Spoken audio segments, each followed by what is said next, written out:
আল্লাহ পাক বলে বান্দা যখন আমাকে ডাকে আমি বান্দার একদম নিকটে, তার ঘাড়ের চাইতেও নিকটে। ওয়া নাহানু আকরাবু ইলাইহি মিন হাবলিল ওয়ারিদ। আমি আমার বান্দার সারা যে রগের উপরে তার মাথা, এর থেকেও আমি আমার বান্দার বেশি নিকটে। সুবহানাল্লাহ পড়ে। আমি তোমার কাছে, আমার কাছে মাপ চাও, যত বড় গুনাহ হোক। ওয়া ক্বালা রাব্বুকুম উদউনি আস্তাজিব লাকুম। তোমার প্রভু তোমাকে ডেকে বলেছে আমাকে ডাকো, আমি মাফ করে দেব। সুবহানাল্লাহ বিহামদিহি। কত বড় কথা, আমাকে ডাকো, নিরাশ হয়েও না, হতাশ হয়েও না। আল্লাহর গজব বেশি না রহমত বেশি? আল্লাহর রহমত বেশি। হাদিসে কুদসির ভিতরে এসেছে, আল্লাহ পাক বলেছেন কোন বান্দা যদি আমার দিকে এক বিগত অগ্রসর হয়, আমার রহমত তার দিকে এক হাত এগিয়ে যায়। কোন বান্দা যদি আমার দিকে হেঁটে আসে, আমার রহমত তার দিকে দৌড়ে যায়। বান্দা যখন আল্লাহর দরবারে দুহাত উঁচু করে চোখের পানি ফেলে দেয়, মুসলিম শরীফের হাদিসের ভিতরে এসেছে গভীর রাত্রে, রাতের তৃতীয় অংশে আল্লাহ রাব্বুল আলামিন প্রথম আকাশে আসেন আর ডেকে বলেন, পৃথিবীতে আছো নাকি কেউ গুনাহ করে জীবন বরবাদ করে দিয়েছো, আমার কাছে মাপ চাও। ঋণগ্রস্ত আছো, অসুস্থ আছো, অপমানিত আছো, কে আছো মাজলুম, আমাকে ডাকো, আমার কাছে বলো, আমি ডাকের সাড়া দেব, জীবনের আশা পূরণ করে দেব। ওই সময় যেই সমস্ত লোকেরা কাঁদে তাহাজ্জুদের নামাজ পড়ে, আল্লাহ জিজ্ঞেস করেন ফেরেশতারা, অমুক অমুক দেশ অমুক অমুক বান্দারা কাঁদে কেন? ফেরেশতারা বলে রব্বুল আলামিন তুমি তো ভালো করে জানো। আল্লাহ বলেন জানি, তবুও তোমাদের মুখে শুনতে চাই। তারা বলে রব্বুল আলামিন তোমার এই বান্দা গুনাহ করেছি, গুনার জন্য মাপ চায়, জাহান্নাম থেকে বাঁচতে চায়। আল্লাহ পাক বলেন ফেরেশতারা আমার এই বান্দারা আমারে দেখেছে নাকি? বলে দেখে নাই। বলে আমার দোজখ দেখেছে নাকি? বলে না, তাও দেখে নাই। আমার বেহেশত দেখেছে নাকি? বলে না, তাও দেখে নাই।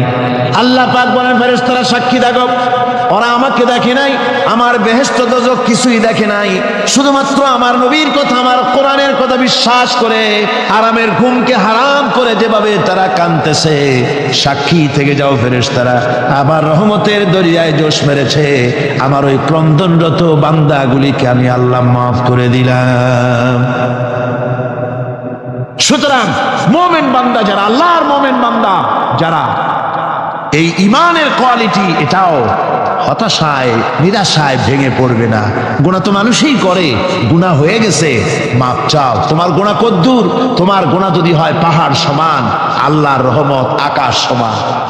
জাহান্নামের কঠিন শাস্তি থেকে বাঁচতে হলে আল্লাহর প্রতি ঈমান আনতে হবে। আর ঈমান আনলে যে কোয়ালিটিগুলি হওয়া উচিত, সেগুলি আমি আপনাদের সামনে আলোচনা করছি। এরপরে আরেকটি কোয়ালিটি হবে মুমিনের, তা হলো কঠোর কঠিন বিপদে অবিচল থাকবে, বিপদে ভেঙে পড়বে না। বিপদ আপদ, শত্রুতা, ক্ষয় ক্ষতি যা কিছু হয় সবই আল্লাহর পক্ষ থেকে, এটা মেনে নিতে হবে এবং ধৈর্য ধারণ করতে হবে। বিপদ মুসিবত শুধু উম্মতের জন্য নয়, দুনিয়ার সমস্ত নবীদের বিপদ এসেছে, হয় নাই? নবীদের বিপদ আসে নাই? কোরআনে কারীম থেকে শুনুন, আল্লাহ রাব্বুল আলামিন বলেন, ওয়া কাযালিকা জাআলনা লিকুল্লি নাবিয়্যিন আদুওয়াম মিনাল মুজরিমিন। আল্লাহ পাক বলেন এমনি করে আমি সকল নবীদের শত্রু বানিয়ে দিয়েছি, সব পাপিষ্ঠ আর অপরাধ প্রবণ লোকদেরকে। প্রত্যেক যুগে নবীদের শত্রু ছিল, প্রত্যেক যুগে নবীদের কি ছিল? শত্রু ছিল। সে শত্রু কারা ছিল? আল্লাহ পাক বলছেন নবীদের শত্রু ছিল পাপিষ্ঠ আর অপরাধ প্রবণ লোক, এরাই ছিল নবীদের দুশমন। রাসূলগণের অবস্থা যদি এই হয়, তাহলে তার উম্মত, ওই দিনের ধারক বাহক যারা, তাদের বুঝি বিপদ আপদ হবে না নাকি? হবে কিনা? তো ইসলামের বিরোধিতা যারা করে, কোরআনের পরিভাষায় বলা হয়েছে ইসলামের দুশমন, নবীদের দুশমন। দুনিয়ার সব পাপিষ্ঠ আর অপরাধ প্রবণ লোকেরাই ইসলামের দুশমন হয়, নবীদের দুশমন হয়। আজও দেখেন, আজও তাকিয়ে দেখেন, ইসলামী আন্দোলনের বিরোধিতা যারা করে তারা পাপিষ্ঠ চরিত্রের কিনা, তাকায় দেখেন, খুঁজে দেখেন, সর্বত্র খুঁজে দেখুন, খুঁজে দেখুন। যারা ইসলামী আন্দোলনের বিরোধিতা করে, যারা ইসলামকে মিটিয়ে দেওয়ার চেষ্টা করতেছে, যারা ইসলামকে মৌলবাদ বলে, ইসলামকে সাম্প্রদায়িক বলে, কোরআনে কারীমের কথা কত স্পষ্ট যে নবীদের দুশমন হয়, ইসলামের দুশমন হয় মুজরিম লোকেরা, অপরাধ প্রবণ আর পাপিষ্ঠ লোকেরা। আজও আমরা দেখতে পাই এই শ্রেণীর লোকেরা পাপিষ্ঠ এবং সবচাইতে সমাজের নিকৃষ্ট ধরনের চরিত্রহীন লোক। নামাজ নাই। আপনি খুঁজে দেখেন ইসলামী আন্দোলনের বিরোধীরা যারা করছে, যারা নেতৃত্ব দিচ্ছে, নামাজ নাই, রোজা নাই, চরিত্র নাই, হজ নাই, যাকাত নাই, মদ, জুয়া, জেনা, ব্যভিচার ইত্যাদিতে লিপ্ত। চেহারা দেখলে ছেলেপেলেরা 2 গ্লাস পানি খায় ভর ওঠে। কথা ঠিক কিনা কর? এই হলো অবস্থা। মারে কেন? মুমিনদেরকে, পয়গম্বরদেরকে, সাহাবীদেরকে এবং ঈমানদারদেরকে মারে কেন? তার কারণ হচ্ছে আল্লাহ রাব্বুল আলামিন বলেছেন, ওয়া মা নাকামু মিনহুম ইল্লা আইয়ুমিনু বিল্লাহিল আজিজিল হামিদ। কাফিররা ঈমানদার লোকদেরকে অন্য কোন অপরাধী নির্যাতন চালায় না, নির্যাতন চালায় শুধু এই কারণে যেহেতু মুমিন লোকেরা পরাক্রমশালী, আল্লাহ রাব্বুল আলামিনের দ্বীনকে কায়েম করতে চায়, তার উপরে ঈমান এনেছে, এই কারণেই তারা মারে। ঠিক কিনা কর? যুগে যুগে নবীদের উপরে, সাহাবীদের উপরে যে অত্যাচার হয়েছে, সেই অত্যাচার এই কারণেই হয়েছে, অন্য কোনো কারণে নয়। এই কঠিন বিপদে অবিচলতা এবং ধৈর্যের দৃষ্টান্ত নবীগণ পেশ করেছেন পৃথিবীর বুকে। আমরা দেখেছি ইব্রাহিম আলাইহিস সালামকে আগুনে ফালানো হয়েছে, আছে না কোরআন শরীফে? আমি কিন্তু গল্প করতেছি না, সব কোরআনের কথা। কিসের কথা? ইব্রাহিম আলাইহিস সালামকে আগুনে ফালানো হচ্ছে। অপরাধ কি? অপরাধ হচ্ছে হযরত ইব্রাহিম আলাইহিস সালাম দাওয়াত দিয়েছেন, লা ইলাহা ইল্লাল্লাহ। জোরে পড়েন, লা ইলাহা ইল্লাল্লাহ, লা ইলাহা, লা ইলাহা ইল্লাল্লাহ মুহাম্মাদুর রাসূলুল্লাহ। হযরত ইব্রাহিম আলাইহিস সালাম দ্বীনের দাওয়াত দিয়েছেন, এক আল্লাহর দাওয়াত দিয়েছেন, ঈমানের দাওয়াত দিয়েছেন। আর কোন অপরাধ ছিল না। নমরুদ সহ্য করতে পারলো না। কোরআনে কারীমের মধ্যে সব কথাগুলি আল্লাহ পাক এই জন্য বিধৃত করেছেন, এই জন্য কোরআনে কারীমের মধ্যে সব কথা উঠায় দিয়েছেন, যাতে করে মুমিনেরা বিপদ আসলে পরে যেন ঘাবড়ে না যায়। ইব্রাহিম আলাইহিস সালামকে আগুনে ফেলানো হচ্ছে। ফেরেশতা বলছে, ইব্রাহিম তোমারে আগুনে ফেলায় দাও, হতেছে আমার কাছে সাহায্য চাও, আমার কাছে ক্ষমতা আছে, আগুনগুলো উঠাই নমরুদের বংশ জ্বালায় দেব। হযরত ইব্রাহিম ফেরেশতার কাছে সাহায্য চাইছিলেন নাকি? তিনি বললেন, ফেরেশতা তোমার কাছে সাহায্য কেন চাইব? আমি তো এমন কোন অন্ধ আল্লাহর ইবাদত করি না যেই অন্ধ স্রষ্টা তার গোলামের দুঃখ দুর্দশা না দেখেন। আমি তোমার কাছে সাহায্য চাইব না। হযরত ইব্রাহিম আলাইহিস সালাম পাশ করলেন। কি বলেন, পাশ করছেন না? ঈমানের পরীক্ষায় পাশ। আগুনের মধ্যে হযরত ইব্রাহিমকে যখন ফেলানো হচ্ছে, রব্বুল আলামিন আগুনের প্রতি নোটিশ করে দিলেন, ইয়া নারু কুনি বারদাও ওয়া সালামান আলা ইব্রাহিম। আগুন আমার ইব্রাহিমের জন্য শান্তিদায়ক, ঠান্ডা হয়ে যা। এখন কি আর আগুনের বাপের ক্ষমতা আছে ইব্রাহিমকে পোড়ানো? আর ক্ষমতা নাই। আমার বন্ধুগণ, ইব্রাহিম আগুনের ভিতরে আরামে বসা আছেন, আর ওদিকে নমরুদ বসে বসে দেখতেছে দূর থেকে। ইব্রাহিম তো জ্বলে না, গায়ের মধ্যে আগুন জ্বলে গেল। ডাক দিয়া কয়, আগুন তোর হলো কি? কেন জ্বালাইতে পারিস না আমার দুশমন রে? হলোটা কি তোর? তোর কি জ্বালানো শক্তি বন্ধ হয়ে গেল নাকি? আগুনের ভিতর থেকে জবাব এলো, নমরুদ রে, আমার ভিতরে জ্বালানো শক্তি আছে কি নাই যদি প্রমাণ করতে চাও, টেস্ট করতে চাও, তুই নিজে আয়, তোরে শুদ্ধ তামাম দুনিয়া জ্বালাই দিতে পারি, ইব্রাহিমের এক গাছা পশমও জ্বালাইতে পারি না। তার কারণ হচ্ছে আমি হচ্ছি মাখলুক, আল্লাহ হচ্ছেন খালিক। আল্লাহ আমাকে বলেছেন না জ্বালাতে, তুমি 1000 বার বললেও আমি ইব্রাহিমকে জ্বালাইতে পারবো না।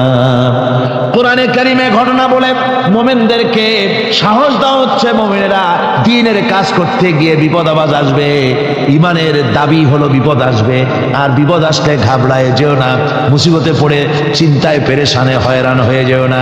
বিশ্বকবি আল্লামা ইকবাল কি সুন্দর করে বলেছেন, আজ ভি হো জু ইব্রাহিম কা ইমা पैदा आग कर सकती है एक अंदाज गुलिस्तां पैदा। ইব্রাহিমের ইমান যদি আজিও কোথাও হয় বিদ্যমান, করতে পারেন অগ্নিকুণ্ডে খুবসুরত এক গুলিস্তান। আজও যদি আগুনের ভিতরে কোন নমরুদ কোন ইব্রাহিমকে যদি ফেলে দেয়, আল্লাহ রাব্বুল আলামিন আজও আগুনকে ফুলের বাগান বানায়া দিবেন। সুবহানাল্লাহ। ভয় পাওয়ার কারণ নাই, চিন্তা করার কোনো কারণ নাই। আমার বন্ধুগণ, হযরতে হুদ আলাইহিস সালামকে যখন সমাজের লোকেরা, রাষ্ট্রের লোকেরা ঘিরে ফেলে দিল, সমাজ শক্তি, রাষ্ট্র শক্তি যখন তাকে ঘিরে ফেলে দিল, ষড়যন্ত্রের পাহাড় তুলে দিল, তারে মেরে ফেলে দিবে, হযরত হুদ দেশ থেকে তার পালায় গেলেন না, ভয় পেলেন না। হযরতে হুদ আলাইহিস সালাম বললেন, কোরআনে কারিমে হযরত হুদের কথা কোট করা হলো, ফাকিদুনি জামিআন সুম্মা লা তুনজিরুন। সম্মিলিতভাবে ষড়যন্ত্র করো আমার বিরুদ্ধে, সবাই মিলে ষড়যন্ত্র করো, সুম্মা লা তুনজিরুন, আর আমাকে এতটুকু অবকাশ তোমরা দিও না।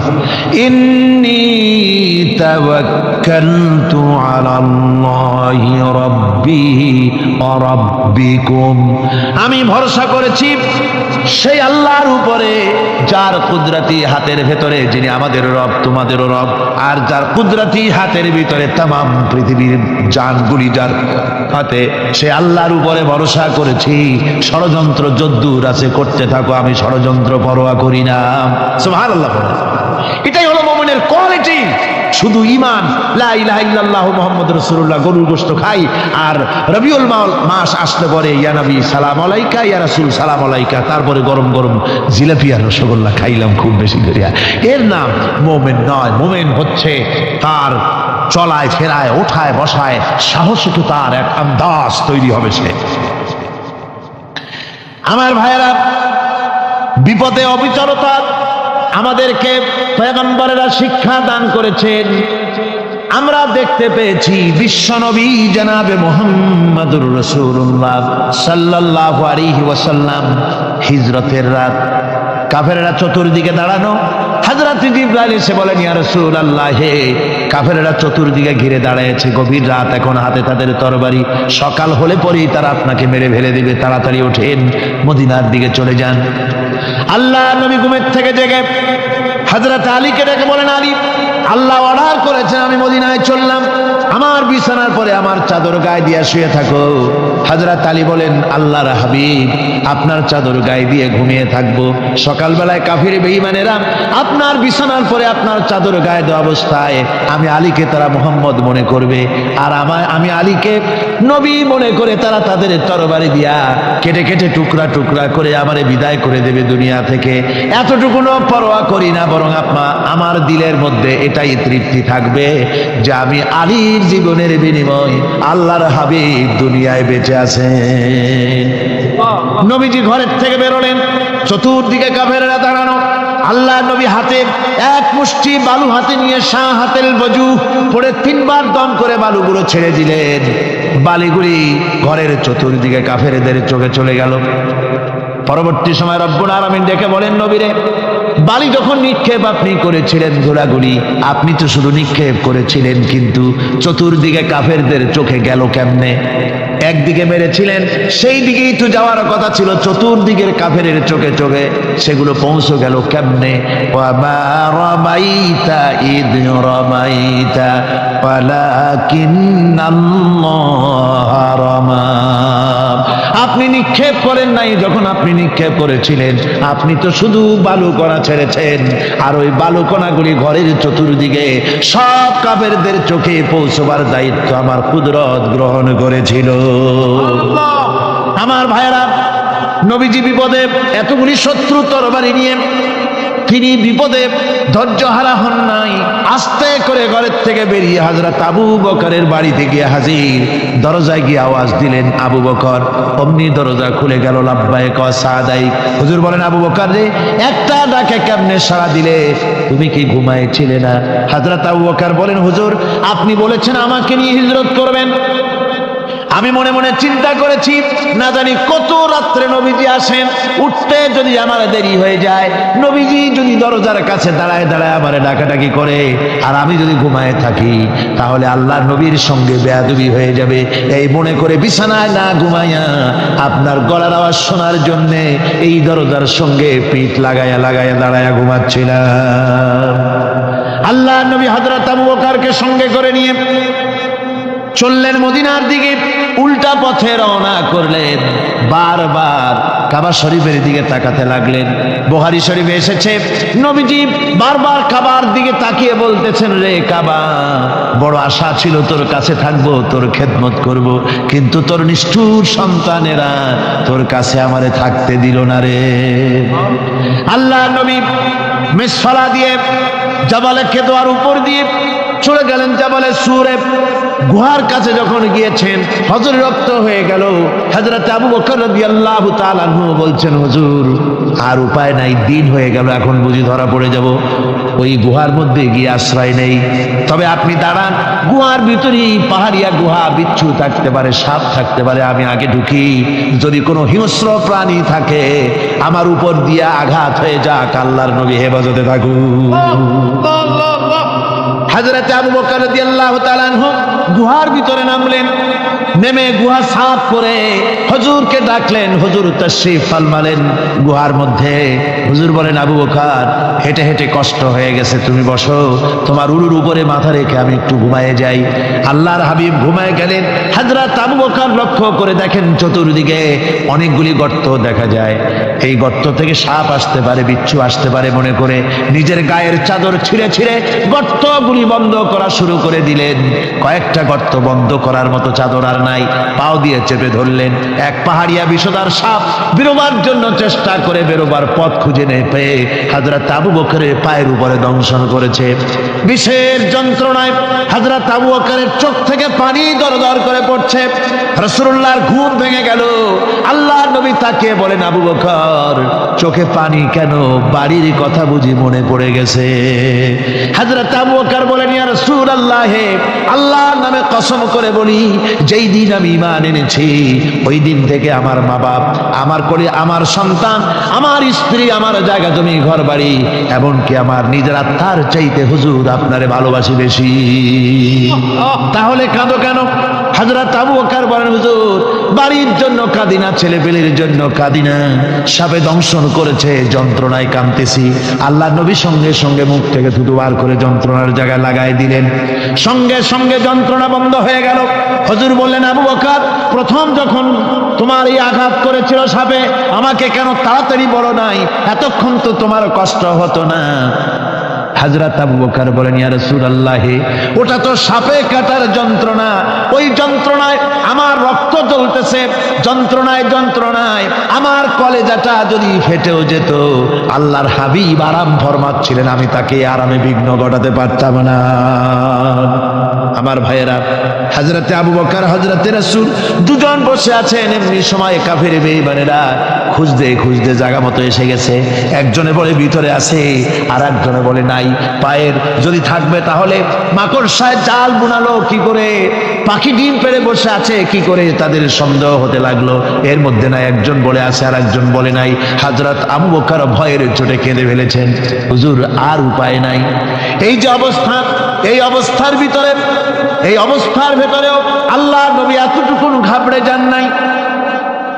শত্রুরা তরবারি নিয়ে এসেছে, সুযোগ পেলেই একটু তাকালেই দেখতে পাবে, তুলে মেরে ফেলে দেবে।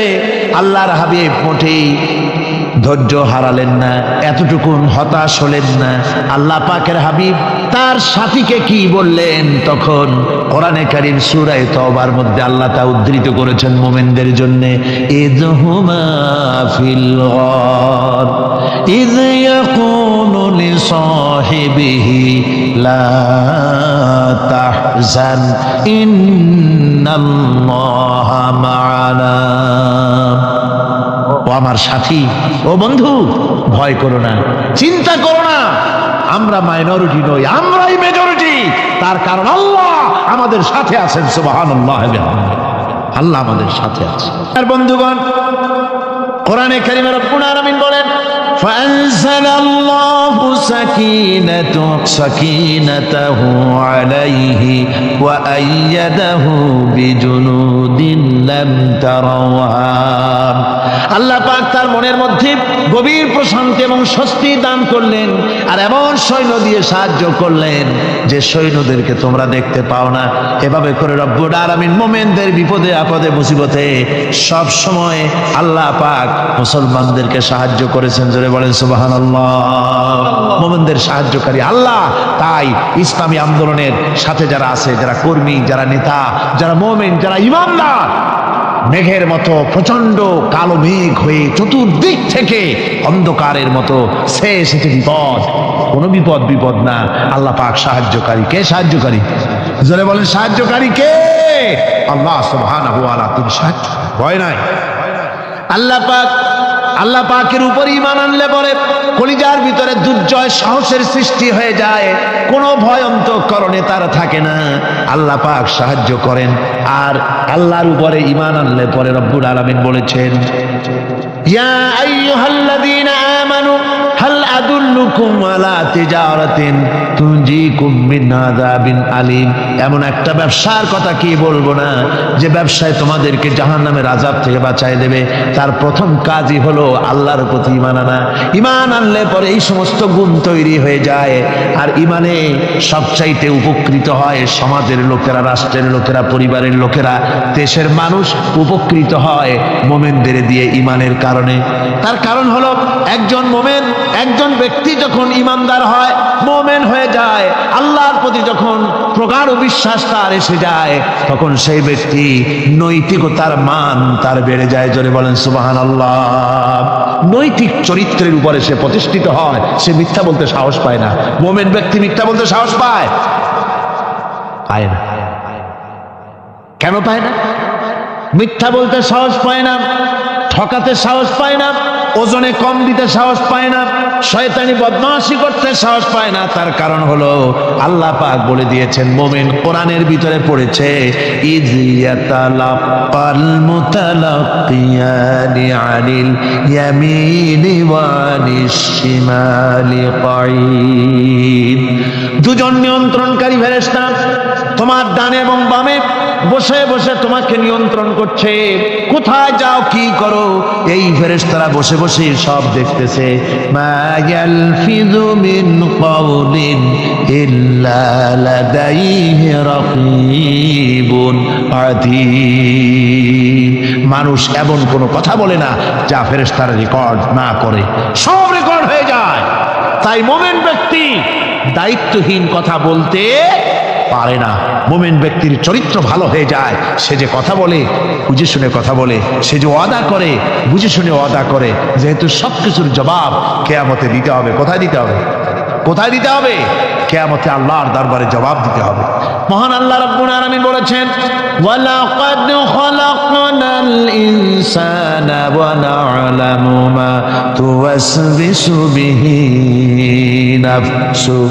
মানুষ সৃষ্টি করেছি আমি, তার অন্তঃকরণের ভিতরে ওয়াসওয়াসা কি হয় আমি জানি। এই জন্য মুমিনেরা মনের ভিতরে কোনো খারাপ কল্পনাও করতে পারে না। খারাপ কল্পনা করলেও তার হিসাব দেওয়া লাগবে আল্লাহর কাছে। কার কাছে? ওয়াইন তুবদু মিন আনফুসিকুম আও তুখফুহু ইউহাসিবুকুম বিহিল্লাহ। আল্লাহ বলেন, মনের মধ্যে যেসব কল্পনা করো তা প্রকাশ করো আর গোপন রাখো, ওইটার হিসাব নেব আমি আল্লাহ পাক। কিয়ামতের দিন আমার কাছে হিসাব দিতে হবে।